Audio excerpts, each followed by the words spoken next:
So once again, good evening you all.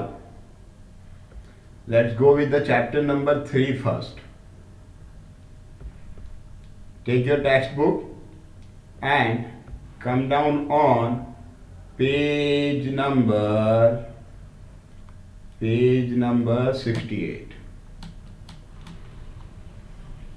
Page number 68. आप लोगों को नोट्स लिखनी है. कौन कौन सी? सिर्फ देखो, सिर्फ 7 नोट लिखनी है. कितनी? सिर्फ 7 नोट्स. कौन कौन सी 7 नोट्स लिखनी है? एक नोट लिखना है प्रोविजंस पे. प्रोविजंस, उसमें 3 चीजें आएंगी: meaning, characteristics and importance. Okay, clear? First note किस चीज पे लिखोगे? प्रोविजंस पे, जिसमें 3 चीजें लिखना है: meaning, characteristics, importance. Second note किस चीज पे लिखना है? रिजर्व्स. सेकेंड नोट लिखना है रिजर्व पे.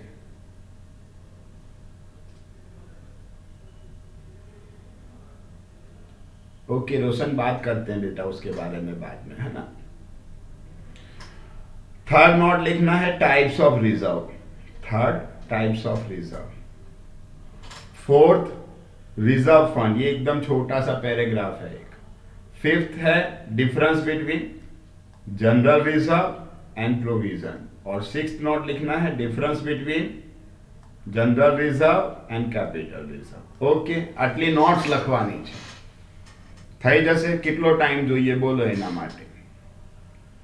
कितना टाइम चाहिए? कल संडे है, कल ही हो जाएगा, राइट? कल संडे हो जाएगा ना? संडे इनफ है ना? संडे इनफ है एवरीवन? ओके, तो काले नोट्स लखेली हसे એવું માની લઈએ છે આપણે.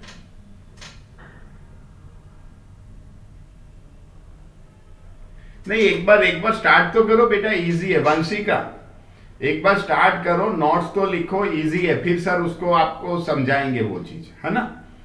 एक बार स्टार्ट करो. थियरी चैप्टर खुद करने की थोड़ी आदत रखनी पड़ेगी अब हमें. ओके, કરશો ને? થોડી આટલી મહેનત કરશો ને? એક વાર જાતે તો જરા ટ્રાય કરો. હવે જાતે કરવાની ટેવ પાડવી પડશે. મોટા બાળકો થઈ ગયા આપણે. We are not secondary student now, we are now higher secondary student, right ना. अब सेकेंडरी स्टूडेंट्स नहीं है, अब हम कौन है? Higher secondary. तो खुद भी थोड़ा करना पड़ेगा. सर चाहते हैं कि आप लोग थियरी चैप्टर एटलीस्ट खुद करो. वंशी का बेटा, ओके. चलो चैप्टर 4 की बात करें हम.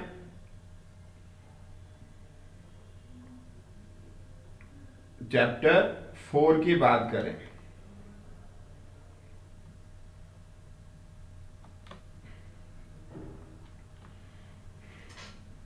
एक्सरसाइज नहीं करना है इसमें से, सिर्फ आपको जो सर ने कहा ना नोट्स लिखनी है. फिर एक्सरसाइज सर बात करेंगे बाद में.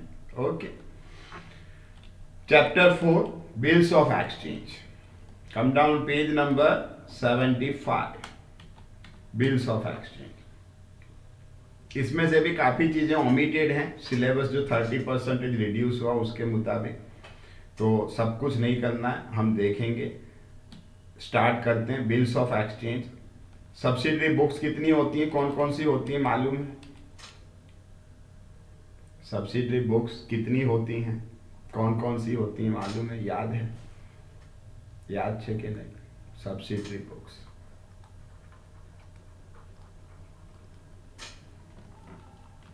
याद है? આપણે પાર્ટ 1 માં શીખ્યા હતા.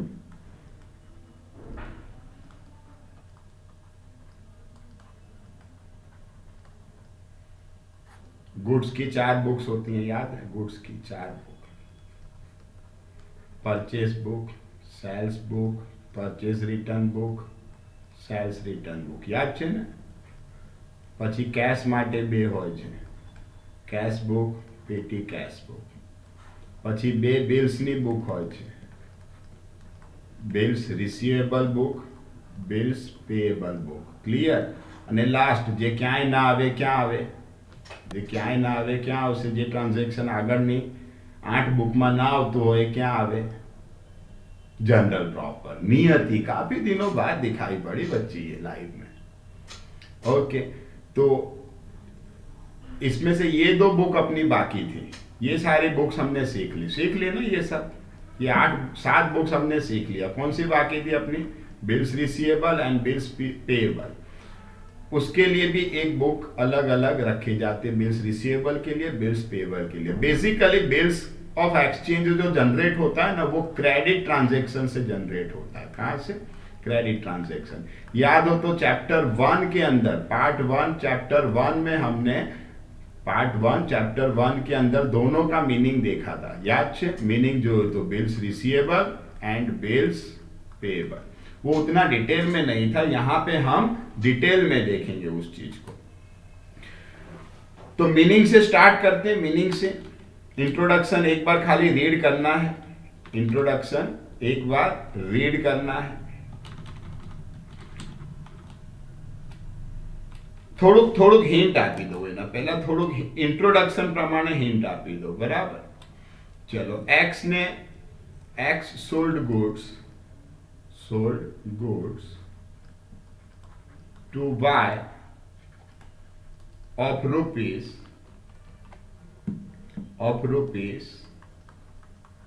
10,000। तो x क्या कहलाएगा? क्रेडिटर कहलाएगा। क्या कहलाएगा? क्रेडिटर, या तो हम बोलेंगे सेलर। क्लियर? y क्या कहलाएगा? डेप्टर, या तो हम उसको क्या बोलेंगे? वायर। आटलू ख्याल आई गयो बधाने? क्रेडिट ट्रांजेक्शन है, credit transaction on credit. Okay, अब एक्स ने कहा भाई क्या रे पैसा आपीस, वाय ने वो पूछ्યું तो वाय के છે 2 मंथ्स પછી। શું કે છે? कितना मंथ પછી? कितने टाइम के बाद वो देने का कह रहा है? 2 मंथ्स का। क्रेडिट ट्रांजेक्शन, अब 2 महीने के बाद अगर वाय उसको पैसे देने से मना कर दे, मुकर जाए, तो कोई प्रूफ है एक्स के पास कि उसने सेल किया था? भाई कोई डॉक्यूमेंट्री प्रूफ है? Do X have any documentary proof? No, नहीं है। इसलिए एक्स क्या करेगा? एक लेटर लिखेगा, ओके, या ड्राफ्ट लिखेगा। उसमें ऑर्डर लिखा होगा, you are order to pay the sum of rupees 10,000 after 2 months from today for the value received by you. Clear? एक लेटर या ड्राफ्ट लगશે। એ લેટર કોને મોકલશે? વાયને। વાય એના ઉપર શું કરશે? સાઇન કરશે, અને શું કરશે? રિટર્ન। Clear everyone? वाय उसके ऊपर सिग्नेचर करके रिटर्न करेगा। Got this? As soon as this draft is being signed, ये ड्राफ्ट जैसे ही साइन हो गया ना, ये एक्स के लिए बन गया बिल्स रिसीवेबल। एक्स के लिए क्या बन गया? वो बिल्स रिसीवेबल। और वाई के लिए क्या कहलाएगा? वही चीज, bills payable. Clear? Concept clear हो गया भाई? Is it clear? Is it clear? હવે પ્રૂફ છે આપણી પાસે કે ભાઈ 2 મહિના પછી તારાથી પૈસા લેવાના છે? હવે પ્રૂફ છે આપણી જોડે? ओके, तो क्रेडिट ट्रांजैक्शन में से बिल्स ऑफ एक्सचेंज जनरेट होता है। बिल्स ऑफ एक्सचेंज कहां से जनरेट होता है? बिल्स ऑफ एक्सचेंज कहां से जनरेट होता है? क्रेडिट ट्रांजैक्शन में से। क्लियर? जनरल प्रॉपर में कुछ ट्रांजैक्शन हमने देखे थे। अच्छा, ये एक्स जो है ये बिल, अब जेड एक्स के पास पैसे लेने आया 10,000 रुपए, तो एक्स ये जेड को बिल दे सकता है? यस और नो? कि भाई 2 મહિના પછી આ પૈસા મળવાના છે, તું લઈ લેજે વાય પાસેથી, આપી શકે કે નહીં? એને શું કહેવાય? એ બી શીખવાડે દઉં। શું કહેવાય? क्या कहेंगे उसको? उसको क्या बोलेंगे हम? देखो सर ने लिखा, क्या बोलेंगे? क्या बोलेंगे उसको? सर ने लिखा है, टाइप करो जरा, तकलीफ लो। एंडोर्समेंट। क्लियर? क्या बोलेंगे? एंडोर्समेंट। तो एक्स जो है वो राइटर ऑफ बिल कहलाएगा। क्या कहलाएगा? Writer of bill. या तो उसको ही बोलेंगे drawer of bill, drawer of bill, या उसको बोलेंगे हम सेलर या क्रेडिटर। क्लियर? एक्स के पास है राइटर, ड्रोवर, क्रेडिटर या सेलर। वाई जो है, वाई उसको बोलेंगे ड्रोई। क्या बोलेंगे? ड्रोई, जिसके ऊपर बिल ड्रॉ किया गया है उसको हम बोलते हैं ड्रोई, या बायर, या डेप्टर, या पेयर भी बोलेंगे क्योंकि पैसे ये पे करेगा। क्लियर?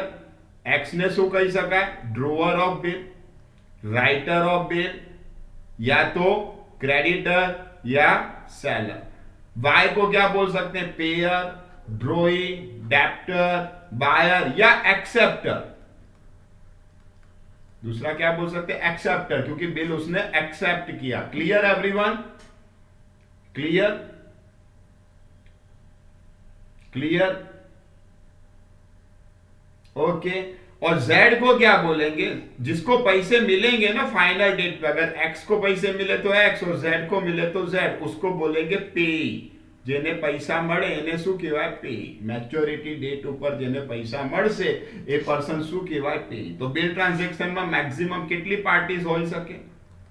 પાર્ટીઝ કેટલી હોઈ શકે? 3 હોઈ શકે। 2 તો હોય જ, પણ 3 પણ હોઈ શકે। ક્લિયર?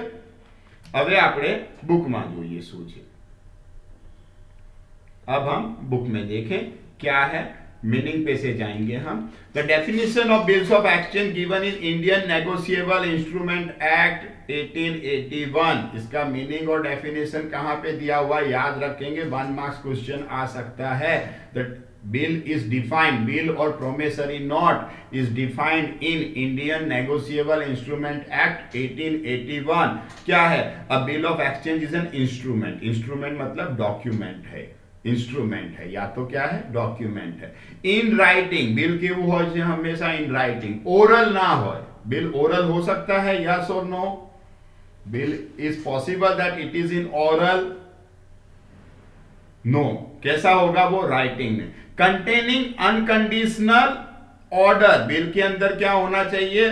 ऑर्डर होना चाहिए। और ऑर्डर कैसा होना चाहिए? बिल के अंदर डॉक्यूमेंट है, बिल राइटिंग में है, ऑर्डर होना चाहिए। You are order to pay the sum of money after 2 month. इस तरह से बिल बनेगा। क्लियर? ओरल नहीं, रिटर्न बनेगा। और ऑर्डर कैसा होना चाहिए? कंडीशन वाला नहीं। If rain falls you are order to pay, ना भाई रेन फॉल से वो कंडीशन ना चाले। क्लियर? साइंड बाय ड्रोअर, जिसने ड्रॉ किया है, ड्रोअर वो साइन करेगा। Directing to a certain person, यहाँ ड्रोअर कौन था? एक्स था अपने एग्जांपल में, और सर्टेन पर्सन कौन था? वाई था। पे certain some of money and money only, payment money में थવું જોઈએ, मनी सिवाय बीजी कोई वस्तु में नहीं।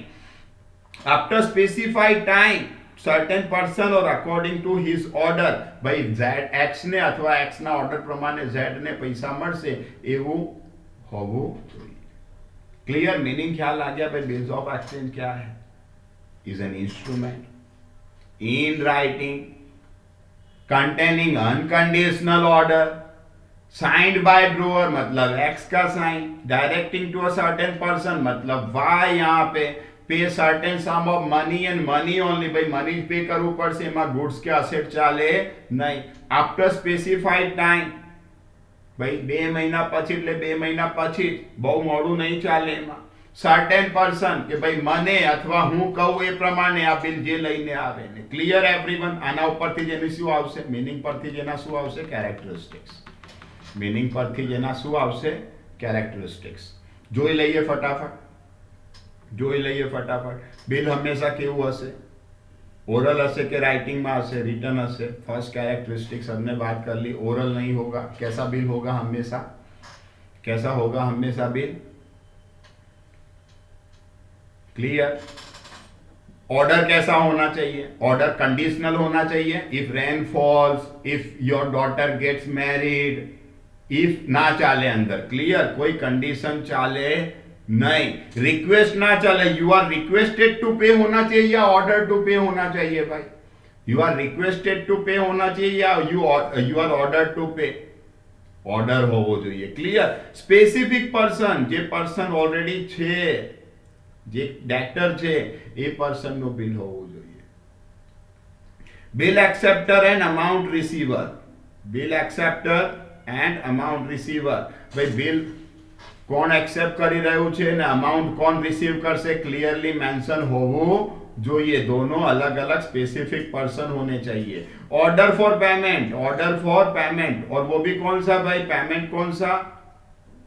जनरली इंडियन मनी और इंडियन मनी नहीं है तो फिर कौन सा मनी वो अंदर क्लियर मेंशन होना चाहिए, क्लियर, और कोई चीज मनी के अलावा प्रोडक्ट या और कोई चीज नहीं चलेगा।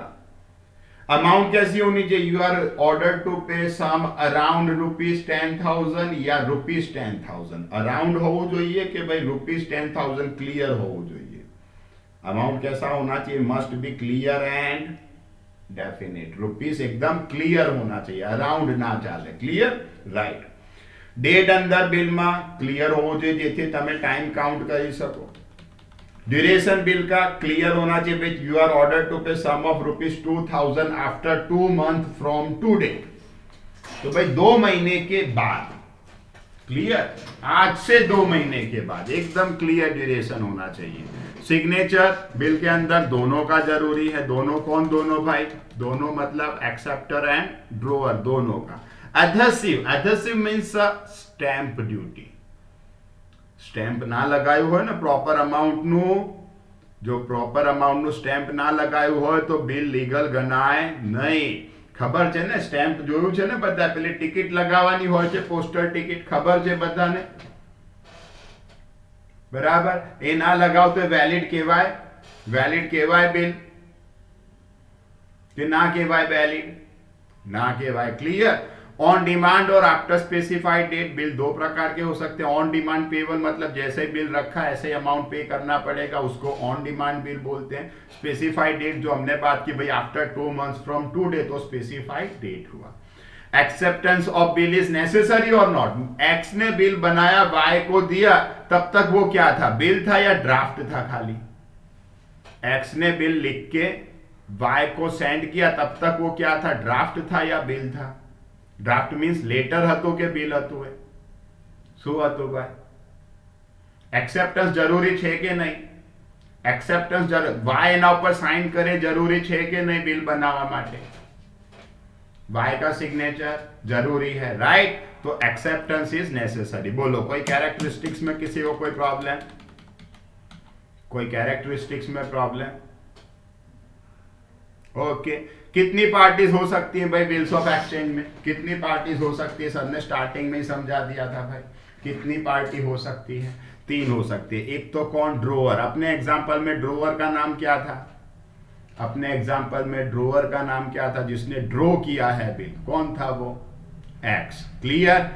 एक्स ड्रोअर है, सेलर है, क्रेडिटर है, क्लियर। ड्रोअर के बाद से, सेलर के बाद से, क्रेडिटर पन के बाद से। दूसरा एक्सेप्टर ऑफ बिल।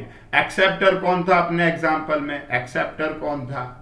जनरली वो कौन है? डेप्टर है, बायर है, कस्टमर है, परचेजर है, क्लियर, या तो पेयर है। ओके, और पे जिसको पैसे मिलेंगे, जनरली पैसे जो सेल करता है ना उसको ही मिलता है।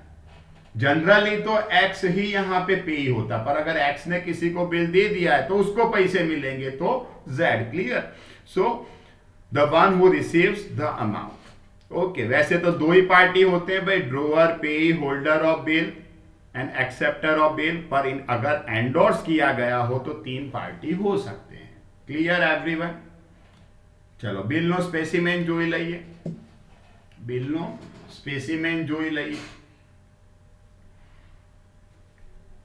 देखो एक बिल है, specimen of bill of exchange, 10,000 रुपए का बिल है। कितने का बिल है ये? 10,000 रुपए का।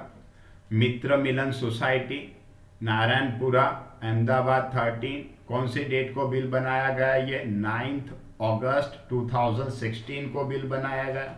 For value received by you pay ₹10,000 only to Ritesh और as per his order after 3 months from today. देखो क्लियर लिखा हुआ है, जो आपको बेनिफिट हुआ उसके बदले में आपको 10,000 रुपए रितेश को, या तो रितेश कहे उसको देने हैं, और ऑर्डर दिया हुआ है, रिक्वेस्ट नहीं है, क्लियर। कब देना है? 3 मंथ्स फ्रॉम टुडे, आज से 3 महीने बाद। ओके, यहां पे बिल बनाया किसने? ड्रोअर कौन है? Kaavish is a ड्रोअर। काविश कौन है? ड्रोअर। ओके, धवल कौन है? धवल एक्सेप्टर। धवल कौन है? एक्सेप्टर। और पेई कौन है? रितेश। पेई कौन है? रितेश। Clear everyone? पे कौन है? रितेश। और देखो स्टैंप भी लगा हुआ है, 5 रुपए का या 8 रुपए का जो अमाउंट बिल है उसके हिसाब से स्टैंप। क्लियर ना? જોઈ લો એના કેરેક્ટરિસ્ટિક્સ બાય ડેફિનેટ પર્સન ને ફેવર કર્યું છે ભાઈ આ પૈસા રીતેશને મળવા જોઈએ, અમાઉન્ટ બી ક્લિયર છે અંદર, બંને રીતે અમાઉન્ટ હોવી જોઈએ, અમાઉન્ટ બંને રીતે બિલમાં હોય, બંને રીતે એટલે ફિગર્સમાં અને વર્ડ્સમાં બંને રીતે છે ને બિલની અંદર। बिल का डेट क्लियर है, बिल का डेट क्लियर है, टाइम भी क्लियर है अंदर भाई 3 मंथ्स। सिग्नेचर काविश जो एक्सेप्टर था, और ड्रोअर कौन था? ड्रोअर काविश था ना, और धवल एक्सेप्टर, दोनों का सिग्नेचर है। रेवेन्यू स्टैंप भी ऊपर लगा हुआ है। क्लियर? बोलो कोई डाउट અહીં સુધી? कोई डाउट અહીં સુધી?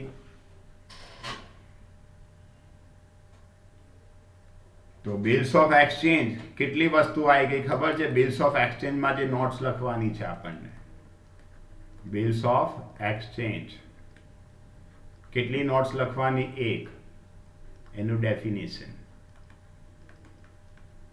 ઓકે, બીજું એના કેરેક્ટરિસ્ટિક્સ, ત્રીજું પાર્ટીઝ, અને ચોથું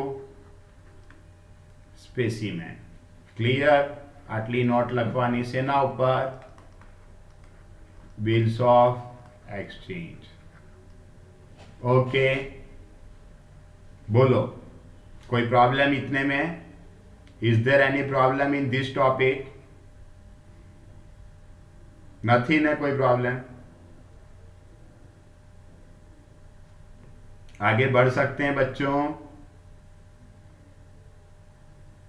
आगे बढ़ सकते हैं। अब अगेन देखो दूसरा एक example. X sold goods of rupees 5,000 to Y on 3 months credit। Okay, तो यहां पे X कौन है? सेलर है, और Y कौन है? Buyer.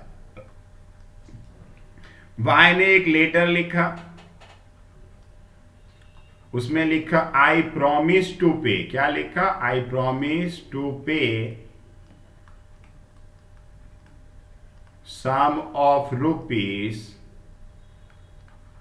5,000 after 3 months from today. Okay, ऊपर डेट भी लिखी हुई है और उसने साइन भी कर दिया अपना। ओके, किसने लिखा ये letter? Who written this letter? Who has written this letter? Buyer और सेलर? बायर और सेलर? वाई ने लिखा। वाई कौन है? वाई बायर ने लिखा। तो वो जो था वो बिल था। ये क्या हुआ? ये क्या हुआ? प्रॉमिस किया उसने। ये क्या हुआ? ये क्या हुआ? Promissory note. Clear everyone? What is this? This letter is called.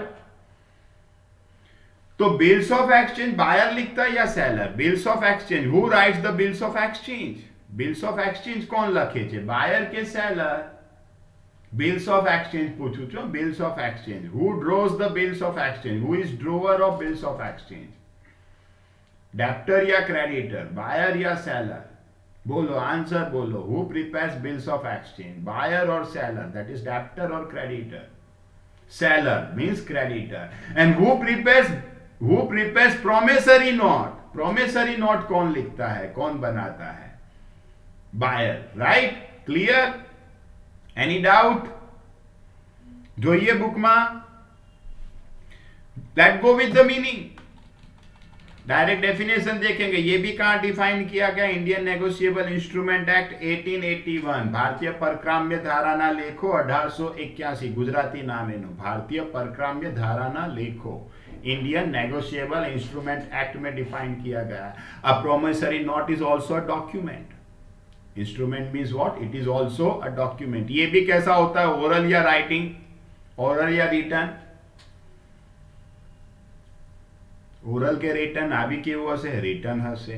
અહીંયા ऑर्डर नहीं होया, अंडरटेकिंग हसे. अंडरटेकिंग मतलब प्रॉमिस होगा. वहां पे अनकंडीशनल ऑर्डर था, यहां पे क्या है? यहां पे क्या है? Unconditional undertaking. अंडरटेकिंग मतलब promise. Undertaking means promise. Clear? यहां पे साइन कितने जने की चाहिए? एक की या दो की? ड्रोअर की साइन होगी या ड्रोई की भी साइन चाहिए? Who sign this letter? Only one person और टू पर्सन? એકની જ, ખાલી ડ્રોવરની જ સાઇન? ના, બોથની જરૂર નથી બેટા. આપણે કોઈને પ્રોમિસ આપીએ તો આપણા સિગ્નેચરની જ જરૂર છે. વંશિકા, ક્લિયર બેટા? વંશિકા મંજાની, ક્લિયર? આપણે કોઈને લેટર લખીએ, પ્રોમિસ આપીએ તો આપણી સિગ્નેચર જરૂરી છે, એના સિગ્નેચરની કોઈ જરૂર નથી. પણ જ્યારે આપણે કોઈને ऑर्डर આપીએ, वंशिका, क्यों यहाँ पे एक ही जने की साइन? जब हम किसी को ऑर्डर दे रहे हैं तो उसने ऑर्डर एक्सेप्ट किया या नहीं, उसका साइन चाहिए मुझे. क्लियर? यहां पे हम क्या कर रहे हैं? ऑर्डर दे रहे हैं या प्रॉमिस कर रहे हैं? What we are doing? We are giving order और we are making undertakings, that is promise. What we are doing in this letter? Promise. So while you are promising someone, your undertaking is necessary, your sign is necessary, acceptor sign is not essential. Clear? तो ये बातें अंदर देखना है हमें कि भाई तू के એને અથવા તને, તું કે એને તારા ઓર્ડર પ્રમાણે અથવા જેના હાથમાં લેટર હશે એને હું પૈસા આપી દઈશ. क्लियर? चलो, ये भी स्पेसिफाइड टाइम का होगा, सर्टेन पर्सन का होगा, बाकी की चीजें सेम है. उसके कैरेक्टरिस्टिक्स देख लें भाई. तो ये भी राइटिंग में होता है. अमाउंट यहाँ भी सर्टेन रहेगा. डेफिनेट एंड क्लियर होना चाहिए. प्रोमिसरी नोट, डेफिनेट पर्सन और क्लियर होना चाहिए, याद रखना है हमें. प्रॉमिस टू पे मनी ओनली, मनी पे करने का ही प्रॉमिस होना चाहिए. प्रॉमिस कैसा? कंडीशनल या अनकंडीशनल? प्रॉमिस कैसा होना चाहिए? कंडीशनल या अनकंडीशनल? प्रॉमिस होना चाहिए अंदर पर. किस तरह का? प्रॉमिस मीन्स अंडरटेकिंग्स होना चाहिए अनकंडीशनल. राइट? सिग्नेचर किसका चाहिए अंदर? It must be signed by, it must be signed by drawer. Period time अंदर क्लियरली मेंशन होना चाहिए भाई कितने टाइम का है, कब वो पे करेगा. रेवेन्यू स्टैम्प यानी एडहेसिव, इस पे भी प्रिस्क्राइब्ड अमाउंट का अफिक्स करना चाहिए. और by jointly, promissory note jointly भी हो सकता है. मोर देन वन पर्सन, 2-3 जने एक साथ में मिलकर भी प्रॉमिस कर सकते हैं. प्रोमिसरी नोट जॉइंटली भी हो सकता है. क्लियर? હવે પ્રોમિસરી નોટ માટે એક વસ્તુ યાદ રાખવાનું. તમને હું એક પ્રોમિસરી નોટ બતાવું, જોવી છે તમારે? એક પ્રોમિસરી નોટ બતાવું તમને, જોવી છે? બોલો. મારી પાસે છે એક પ્રોમિસરી નોટ. ઓકે, હું બતાવું છું, ચેક કરજો. આ પ્રોમિસરી નોટ તમે પણ જોઈ જ હશે. જો કે પ્રોમિસરી નોટ આ તમે પણ જોઈ જ હશે.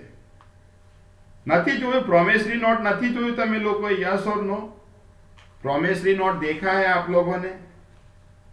देखा है प्रोमिसरी नोट? नहीं देखा है? देखना है? यस और नो? देखना है? देखना चाहते हो?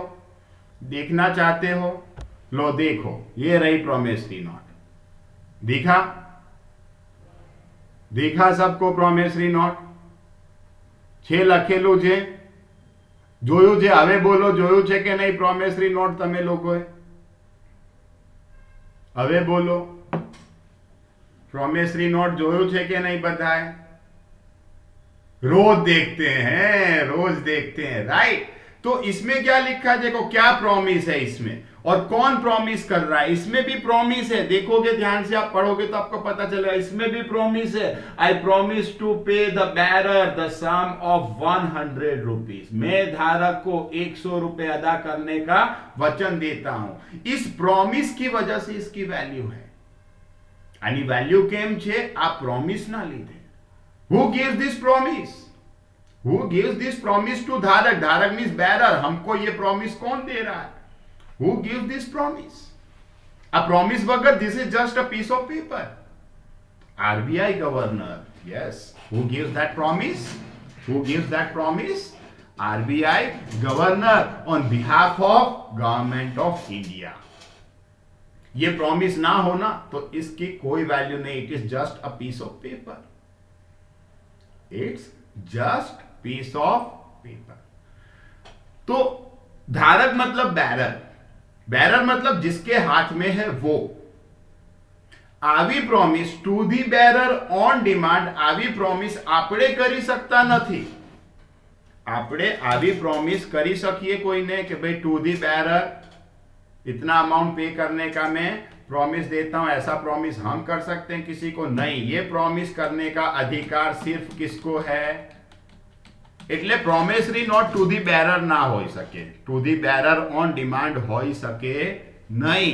એટલે પ્રોમિસરી નોટમાં ખાલી બે જ પાર્ટી હોય છે. ड्रोवर जिसने बिल ड्रॉ किया, जनरली वो कौन है? डेप्टर है या बायर है. और दूसरा पे या person receiving money. Promissory note का देख लो. आई प्रोमिस टू पे 12,000 લખેલું છે ઓनली टू संजय भाई पटेल और as per his order after 2 months. To the bearer promise હોઈ શકે નહીં. Clear? To the bearer on demand ના હોઈ શકે. કેમ ના હોઈ શકે? કેમ કે એવું હશે તે શું બની જશે? એવું હશે તો શું બની જશે? કરન્સી નોટ બની જશે. અને કરન્સી નોટ ઇસ્યુ કરવાનો રાઈટ આપણા કન્ટ્રીમાં કોને છે? ખાલી who can issue currency note? बोलो बोलो, करेंसी नोट्स कौन इश्यू कर सकता है? सिर्फ आरबीआई. राइट? देख लो, इसमें भी देख लो, सिग्नेचर सिर्फ एक ही पर्सन का है, सुरेश पटेल जो ड्रॉवर था उसका ही है. डेफिनेट पर्सन मेंशन किया हुआ है. ओके, कि भाई संजय भाई ने अथवा एम ए कैसे एમને. डेट अंदर क्लियरली मेंशन करेली હતી. અમાઉન્ટ પણ 12,000 બંને રીતે લખવી પડે, ફિગર્સમાં અને વર્ડ્સમાં. પીરિયડ પણ અંદર એકદમ ક્લિયર છે કે ભાઈ આ બિલનું અમાઉન્ટ ક્યારે पे કરવામાં આવશે? 2 months. सिग्नेचर सिर्फ एक ही पर्सन का चाहिए, दूसरे का सिग्नेचर जरूरी नहीं है. रेवेन्यू स्टैम्प एडहेसिव भी ऊपर लगा हुआ है. क्लियर? चलो, डिफरेंस बिटवीन. अच्छा, अब इसमें भी हमें कितनी चीजें लिखनी है? इसमें भी कितनी चीजें लिखनी है? ये 4 चीज जो हमने प्रोमिसरी बिल्स ऑफ एक्सचेंज में लिखना था, वही 4 चीज हमें किस चीज में लिखना है? प्रोमिसरी नोट में. ओके, આ 4 વસ્તુ પાછું શેમાં લખવાનું છે આપણે? પ્રોમિસરી નોટમાં. થઈ જશે ને? 4+4. Okay, done. आगे बढ़े. दोनों का डिफरेंस बिटवीन भाई पहले वाले में ऑर्डर है, दूसरे वाले में अंडरटेकिंग है. क्लियर? पहले वाले में क्रेडिटर ऑन डेप्टर प्रिपेयर करता है, दूसरा वाला डेप्टर ऑन क्रेडिटर. राइट? कोई डाउट? यहां पे 3 पार्टी हो सकती है. यहां पे कितनी पार्टी होंगी? पहले वाले में कितनी पार्टी हो सकती है? 3. दूसरे वाले में? क्लियर? Need for acceptance. આમાં એક્સેપ્ટન્સ જરૂરી છે કે નહીં? એક્સેપ્ટન્સ બિલ્સમાં જરૂરી છે કે નહીં? પેલો એક્સેપ્ટ કરે જરૂરી છે કે નહીં? यस और नो? दूसरे में कोई एक्सेप्टेंस की जरूरत है? दूसरे में कोई एक्सेप्टेंस की जरूरत है? No. Clear? Responsibility of payment. The acceptor of bill is responsible for making payment. यहाँ पे एक्सेप्टर की रिस्पॉन्सिबिलिटी और वहां पे ड्रोवर की रिस्पॉन्सिबिलिटी. भाई पैसा कौन पे कर से? पहला में एक्सेप्टर पे कर से, तो बीजा में ड्रोवर. बिल ऑफ एक्सचेंज में याद रखना 3 दिन एक्स्ट्रा दिए जाते हैं. 3 डेज. सपोज તમે 2 month નું બિલ હોય ને, તો 2 month અને 3 days ગણવાના. બિલ્સ ઓફ એક્સચેન્જ માં કેટલા ડેઝ એક્સ્ટ્રા મળે છે? 3 days. જેને ગ્રેસ પીરિયડ કહેવાય. શું કહેવાય જેને? Grace period. क्लियर? 2 महीने का बिल हो तो कितना टाइम गिनेंगे हम? 2 महीना और 3 दिन. क्लियर? जबकि आप जब खुद प्रॉमिस कर रहे हो तो नो डेज ऑफ ग्रेस. कोई ग्रेस अलाउड नहीं, कोई पण छूटछाट अलाउड नहीं. Okay, done. 7 डिसऑनर. डिसऑनर मतलब क्या मालूम है ना? सीखा था ना, कैश बुक में भी सर बात करते थे, जनरल प्रॉपर में भी बात की है हमने. बीआरएस बैंक रिकंसिलिएशन स्टेटमेंट में भी बात की. भाई 2 महीने 3 दिन हो गए, आज पैसे मिलने चाहिए पर नहीं मिले, तो उसको क्या बोलेंगे हम? એને શું કહેવાય? ડિસઓનર. એ ડિસઓનરની અહીંયા નોટિસ આપવી પડે. પેલામાં કોઈ નોટિસ આપવાની જરૂર નથી, કેમ કે એને જાતે જ પ્રોમિસ કરેલું છે. ક્લિયર? डिसऑनर हो तो बिल्स ऑफ एक्सचेंज में नोटिस देनी पड़ती है डिसऑनर की, और प्रॉमिसरी नोट में कोई नोटिस नहीं देनी पड़ती है। एक टाइप होता है, बाद में देखेंगे, एकोमोडेशन बिल। बिल एकोमोडेशन भी हो सकता है, और अभी सर समझाएंगे एकोमोडेशन का मीनिंग क्या है। और पर प्रॉमिसरी नोट एकोमोडेशन नहीं हो सकता है। क्लियर? अभी थोड़ी देर में समझाएंगे। बिल एकोमोडेशन हो सके पण प्रॉमिसरी नोट एकोमोडेशन हो सकतो नहीं। क्लियर? कंडीशन, यहाँ payment to bearer on demand हो सकता है, बिल में हो सकता है payment to bearer on demand. Sir ने समझाया अभी थोड़ी देर पहले, payment to bearer on demand bill में हो सकता है, यस और नो? बिल के अंदर हो सकता है, यस और नो? बिल ની અંદર payment to bearer on demand હોઈ શકે છે, yes or no? Reply fast, reply fast, reply fast. Bills ની અંદર payment to bearer on demand હોઈ શકે કે નહીં? હોઈ શકે, હોઈ શકે। પ્રોમિસરી નોટમાં હોઈ શકે? પ્રોમિસરી નોટમાં, પ્રોમિસરી નોટમાં હોઈ શકે નહીં। એવું પ્રોમિસ કોણ કરી શકે આપણી કન્ટ્રીમાં? એવું प्रोमिस अपनी कंट्री में कौन करी सके भाई? खाली आरबीआई। क्योंकि वो अगर payable to bearer on demand अगर है तो क्या बन जाता है? Payable to bearer on demand अगर है तो वो क्या बन जाता है? What does it become? It becomes currency. Clear? अब बिल्स रिसीवेबल पेएबल सर ने समझा दिया। ड्रोअर के लिए बिल्स रिसीवेबल है तो एक्सेप्टर के लिए वही चीज बिल्स पेएबल है। ग्रेसिंग डेज की सर ने बात की। भाई ग्रेसिंग डेज कितने होते हैं? ग्रेसिंग डेज कितने होते हैं? कितने दिन एक्स्ट्रा दिए जाते हैं बिल के ट्रांजैक्शन में? बिल के ट्रांजैक्शन में तो सपोज 21/1/16 का बिल है, 3 मंथ हो, तो मैच्योरिटी डेट क्या आएगी भाई? मैच्योरिटी डेट उसकी क्या आएगी? 21/4/16 आएगा या 24/4/16 आएगा? मैच्योरिटी डेट का ही आपसे ख्याल आएगी बताने? ख्याल आएगा या वस्तु? ख्याल आएगी? चलो फरी समझવું છે, હજુ સમજવું છે, હજુ સમજવું છે, હજુ સમજવું છે। सपोज 22/3/2020 का बिल है, 4 मंथ्स हो अगर, तो उसका मैच्योरिटी डेट क्या आएगा? 4 मंथ्स हो तो 4 मंथ्स हो तो 3 डेज एंड 4 मंथ्स अंदर ऐड कर देंगे। क्लियर? मैच्योरिटी डेट क्या आएगा? 25 जुलाई 2020। क्लियर? क्लियर? से यस और नो फास्ट। ओके। सपोज 22/10/2020 का बिल है। कब का बिल है? 22/10/2020 का। तो 4 मंथ्स ऐड करोगे तो कौन सा आएगा मैच्योरिटी डेट? बोलो चलो, कौन सा आएगा मैच्योरिटी डेट? बोलो क्या आएगा मैच्योरिटी डेट?